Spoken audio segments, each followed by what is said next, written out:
È partita l'estate, quindi vengono gli eventi più recenti. Abbiamo presentato la scorsa settimana Udine Estate, quindi un calendario di eventi di concerti in castello e di attività nei quartieri e nel centro storico. Dopo il successo dello scorso anno, quando la città si è nuovamente tinta di bianco dopo 7 anni d'attesa, Udine si prepara ad accogliere l'8ª edizione di Punto in Bianco, la cena più elegante e originale dell'estate.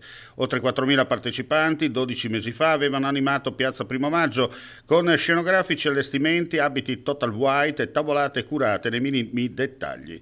Anche quest'anno l'evento, organizzato sin dalla prima edizione dall'agenzia Emporio ADV, con il supporto del comune di Udine e di Promo Turismo FVG, tornerà ad animare il capoluogo friulano. La data da segnare in calendario è il 4 luglio, quando il celebre flash mob conviviale tornerà a sorprendere i partecipanti con un mix di eleganza, creatività e divertimento. Sera ci sarà di Punto in Bianco, quell'evento che abbiamo ripreso l'anno scorso dopo 5 anni di stop, che coinvolge, l'anno scorso ne ha coinvolti 4.000, coinvolge gli udinesi e consente agli udinesi non solo di stare assieme in maniera diversa, ma soprattutto di utilizzare un luogo in maniera diversa. L'anno scorso eravamo nel vialone di Piazza Primo Maggio, una cornice molto bella, però insomma è stato anche bello vedere come gli udinesi in luoghi, come dire, insolitamente occupati dai pedoni si sono trovati a proprio agio.